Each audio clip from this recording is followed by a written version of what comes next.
எல்லாருக்கும் வணக்கம். நம்மளா இந்த மாதிரி ஸ்டேஜ் நன்றி சொல்கிறதுக்கான மேடை. ஏன்னா ஒரு ஒரு ஒரு படம் எடுக்கிறதுக்கு நிறைய உழைப்பு தேவை. அந்த உழைப்பு வந்து ஒரு சிலருடைய விஷன் மேலே மற்ற எல்லாரும் பிளைண்டாக வைக்கிற ஃபெய்த்து, அது அந்த அந்த ஃபெய்த்து தான், அந்த உழைப்பு தான் வந்து அந்த படத்தை கம்ப்ளீட் பண்ணோம். அண்டு நாங்கள் இந்த படத்துக்கு, அதாவது இந்த கதைக்கு, படம் இல்லை, விடுதலைன்ற இந்த கதைக்கு ஒர்க் பண்ண ஆரம்பிச்சது வந்து டிசம்பர் 2020. ஸோ 4 years ஒரு ப்ராஜெக்டில் அப்ஸ் அண்ட் டவுன்ஸ் இருக்குது. இந்த படத்தில் நடிக்கும்போது கல்யாணம் பண்ணவங்க குழந்தை பிறந்து குழந்தைய ஸ்கூலுக்கெல்லாம் அனுப்பிட்டாங்க. அவ்வளோலாம் நடந்திருக்கு. அவ்வளோ காலம் நாங்கள் ஒர்க் பண்ணியிருக்கோம். அண்ட் இவ்வளவு காலம் ஒரு ஒரு ஒரு கதை, ஒரு ஐடியாலஜி, அந்த ஐடியாலஜியை புரிஞ்சிக்க முயற்சி பண்ணுற ஒரு டீம், அந்த டீமோட பிளைண்ட் ஃபெய்த்தில் ட்ராவல் பண்ண ஒரு 400-450 பேர், ஸ்டார்டிங் ஃப்ரம் த ப்ரொடியூசர். எல்லாருமே இந்த ஜேர்னியை வந்து ரொம்ப முழுசாக மனப்பூர்வமாக ஒர்க் பண்ணது, ரொம்ப கமிட்மெண்ட்டோடு பண்ணது. லாஸ்ட் டைம் வந்து நான் லிஸ்ட்டு எழுதி எல்லார் பேரையும் படித்தேன். அப்போது கொஞ்சம் டைம் இருந்தது. இப்போ சுத்தமாக எனக்கு டைம் இல்லை. I'm very preoccupied with the final work. படம் முடிக்கிறதுக்கான முயற்சியில் இருக்கோம் நாங்கள். அதனால் I'm very preoccupied. பட் இருந்தாலும் as always I'm very very grateful for the team. Cinema மாதிரியான ஒரு ஒர்க் வந்து கீழேருந்து மேலே வர்றது, ஒரு டைரக்டரோட விஷனுக்கு மேலேருந்து கீழே ஒர்க் பண்ணுறது, அது பார்க்குறதுக்கு அப்படி இருக்கும். ஆனால் வந்து ஒரு செட் அசிஸ்டண்ட்டு கரெக்டாக ஒர்க் பண்ணுறதும், ஒரு கார்பெண்டர் கரெக்டாக ஒர்க் பண்ணுறதும், ஒரு ஒரு ஹேர் ட்ரெஸ்ஸர் கரெக்டாக ஒர்க் பண்ணுறதும் தான் ஃபைனலாக அந்த டைரக்டரோட விஷனை வந்து கம்ப்ளீட் பண்ணும். ஸோ அப்படி எல்லாரும் ஒர்க் பண்ண ஒவ்வொருத்தருக்கும் நான் எப்போதும் போல் ஐம் வெரி வெரி கிரேட்ஃபுல். நன்றியெல்லாம் இல்லை, அதை தாண்டி ஐம் வெரி கிரேட்ஃபுல். ஏன்னா வந்து நானே பல இடங்களில் சொல்லியிருக்கேன், நான் சொல்லனாலும் கூட இருக்கவங்க சொல்லுவாங்க, என்னோட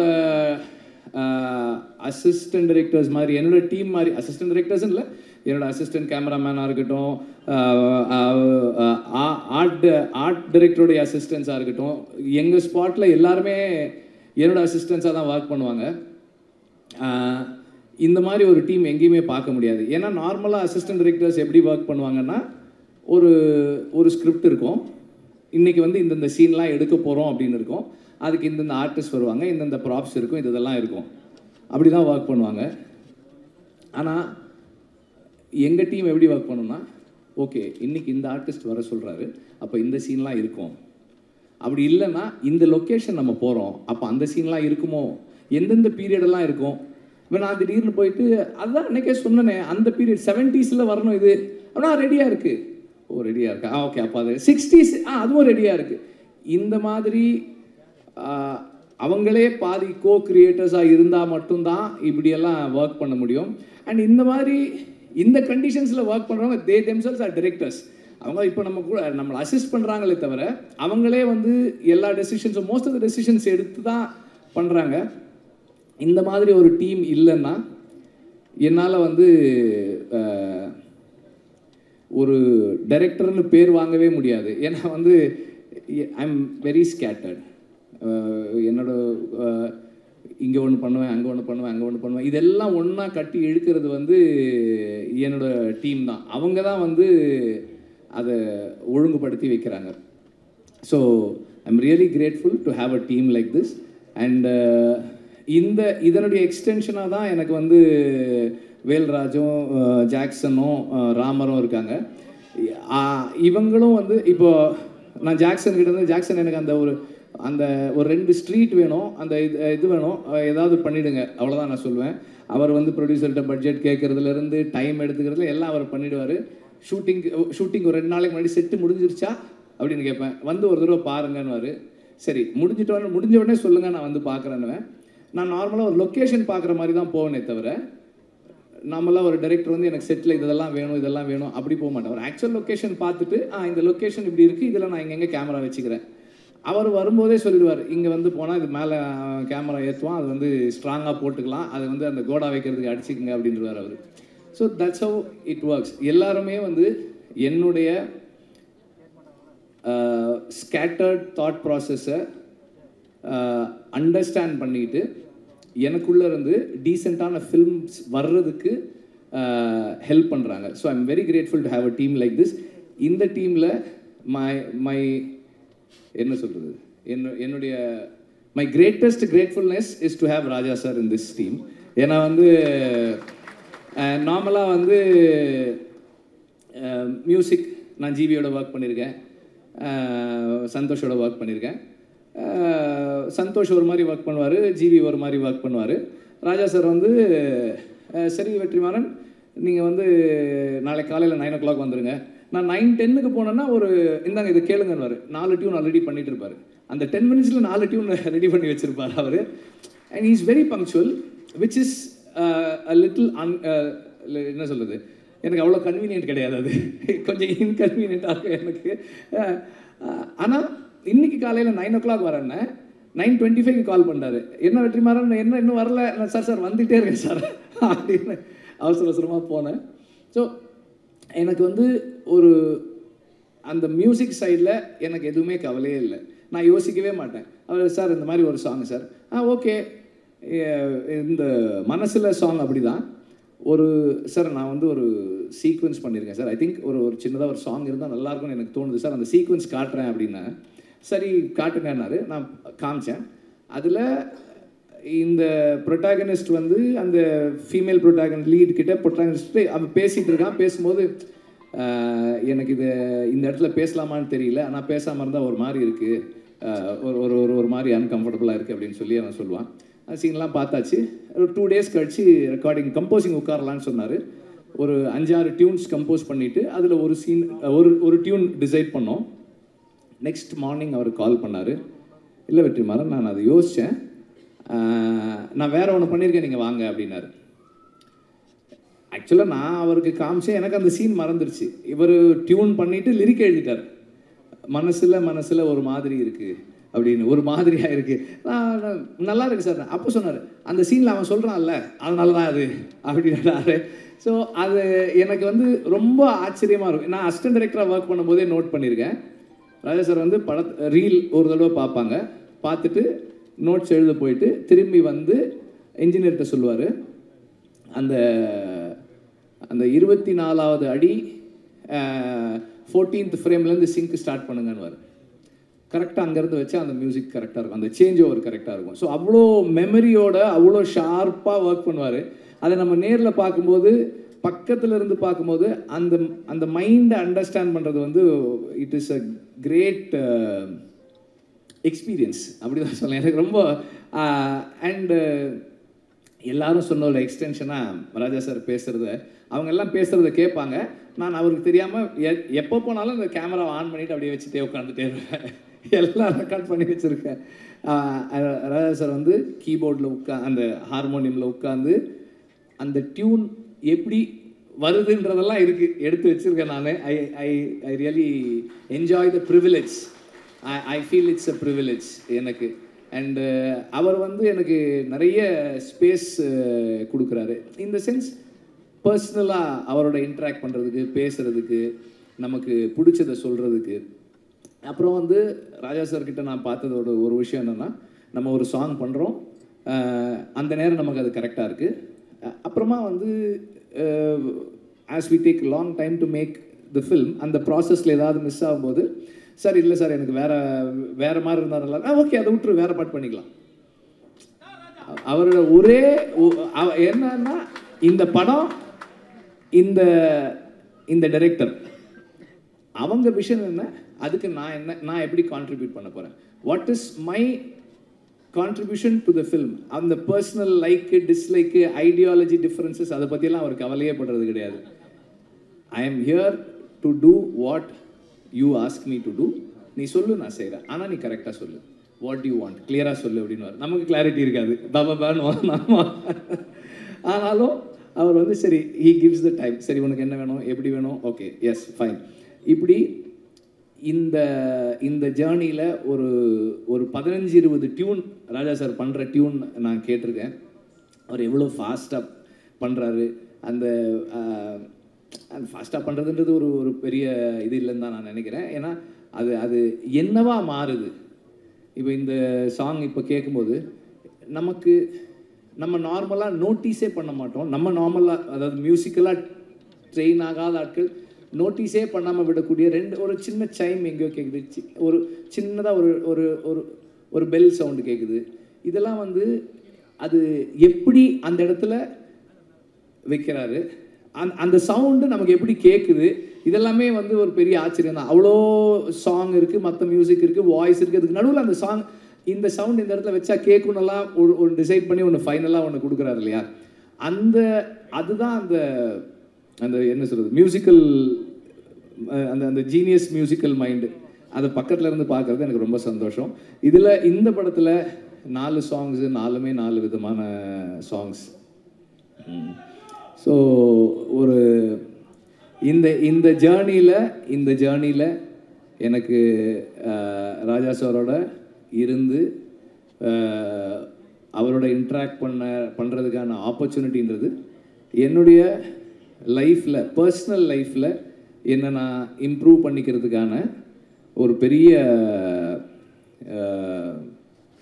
கிஃப்டாக தான் நான் பார்க்குறேன். அதை என்னை எல்லா விதத்துலேயும் வந்து இம்ப்ரூவ் பண்ணிக்கிறதுக்கான ஒரு பாசிபிலிட்டி அது.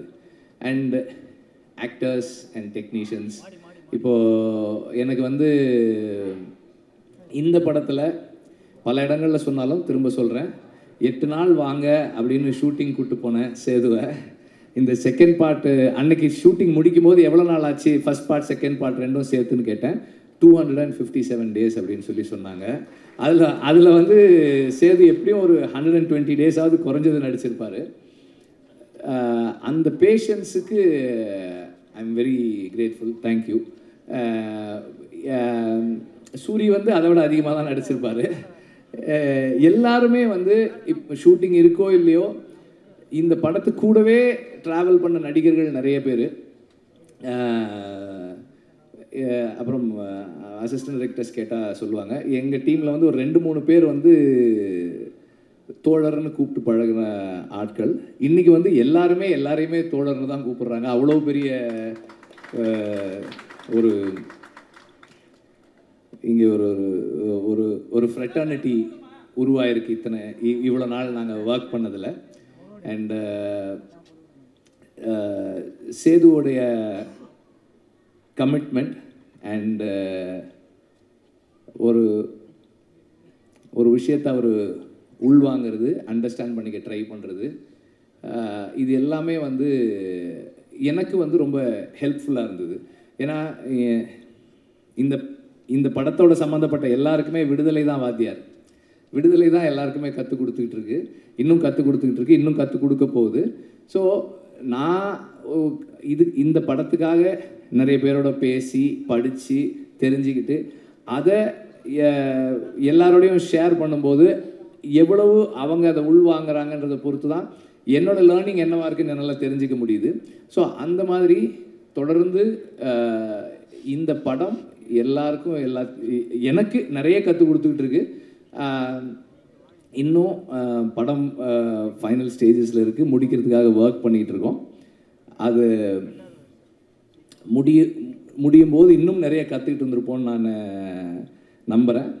அண்ட் இந்த மியூசிக் ஸ்டேஜ்ன்றதால எக்ஸ்ட்ராவாக ஒன்று என்ன சொல்ல விரும்புகிறேன்னா, நான் வந்து இந்த படத்தோட பேக்ரவுண்ட் ஸ்கோர் செஷன்ஸை பார்க்குறதுக்கு ரொம்ப எக்ஸைட்டடாக வெயிட் பண்ணிகிட்ருக்கேன். ராஜா சார் வந்து அதை எப்படி என்ன பண்ண போகிறாங்க அப்படின்னு பார்க்குறதுக்கு ரொம்ப ஆர்வமாக இருக்கேன். சீக்கிரம் வரேன் சார், ரீல் எடுத்துகிட்டு வரேன் சார், சீக்கிரம் வரேன். அண்ட் நம்பர் ஆஃப் டேஸ் கேட்கும்போதே வந்து தெரியும் எவ்வளோ சேலஞ்சிங்கானதுன்னு. 257 நாள் ஷூட்டிங்கு. அதுவும் கூட அன்னைக்கு கூட எப்படி முடிச்சேன்னா, வேறு வழி இல்லை. அதனால் ஷூட் பண்ணுறதை நிறுத்திக்கிறேன்னு தான் சொன்னேனே தவிர ஷூட்டிங்கை முடிக்கிறேன்னு சொல்லலை. ஏன்னா முடியல, இன்னும் கொஞ்சம் பாக்கி இருக்குது. பட் எனிவே இவ்வளோ நாள் எல்லாருக்கும் வெறும் டைம் மட்டும்தான். ப்ரொடியூசருக்கு டைமு, பணம், இன்ட்ரெஸ்ட் எல்லாமும் சேர்ந்துருக்கு. அதோடு சேர்ந்து அவரும் வந்து இந்த படத்தின் மூலமாக லேர்ன் பண்ணி அவர் பர்சனல் லைஃப்லையும் நிறைய சேஞ்சஸ் பண்ணிக்கிட்டு இந்த படத்தோடவே தொடர்ந்து கூட இருக்கார். And last but not the least, I need to thank the family. என்னோடய பசங்க பூந்தென்றல், கதிரவன் அண்ட் ஆர்த்தி, அப்புறம் அம்மா, அக்கா, அவங்க 2 பேர் இங்கே இருக்காங்க. அவங்களுக்கு அப்புறம் என்னுடைய all the friends, again my team, எல்லாருக்கும் என்னுடைய நன்றியை தெரிவிச்சுக்கிறேன். நீங்கள் எல்லாம் யாருமே பேசலை மஞ்சு வாரியரை பற்றி. அவங்க இல்லாததால் நம்ம யாரும் பேசவே இல்லை. அவங்களையும் அந்த மாதிரி தான் கூப்பிட்டேன். சும்மா ஒரு கெஸ்ட் ரோலு ஒரு 3 நாள் வரீங்களான்னு தான் கூப்பிட்டேன். ஓகேன்னாங்க. 3 சீன்னு சொன்னேன்னு நினைக்கிறேன். 3 சீன்னு சொன்னேன். இப்போ 2 பாட்டு இருக்குது அவங்களுக்கு படத்தில் வந்து she plays a very important role. அவங்களோட அசுரனுக்கு அப்புறம் அவங்களோட ஒர்க் பண்ணுறோம்.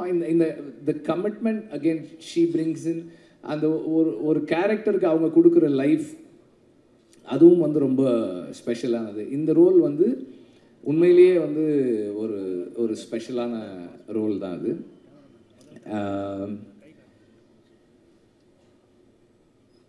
ஒரு படம் நல்லா வர்றதுக்கு அதெல்லாம் சொல்ல முடியாதுப்பா, என்னப்பா அது.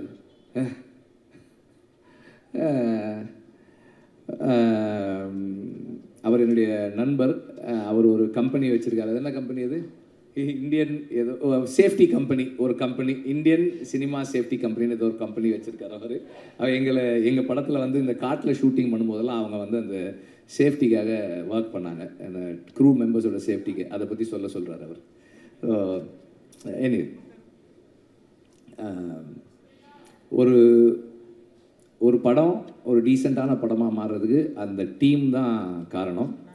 அண்ட் அந்த டீமில் வந்து திரும்ப ரிப்பீட் பண்ணுறேன், assistant directors, assistant cameraman and art department assistant, managers, production assistants, எல்லாருமே வந்து அதில் இருக்கிறவங்க.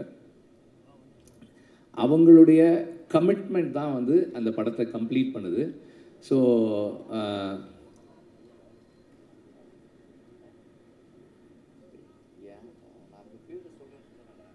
நான் தான் யார் பேரும் சொல்லன்னு சொல்லிட்டேனடா. ஏன்டா எல்லாரும் டீம்னா எல்லாரும் தானடா,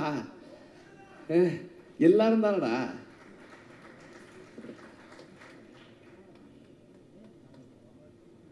தேங்க்யூ.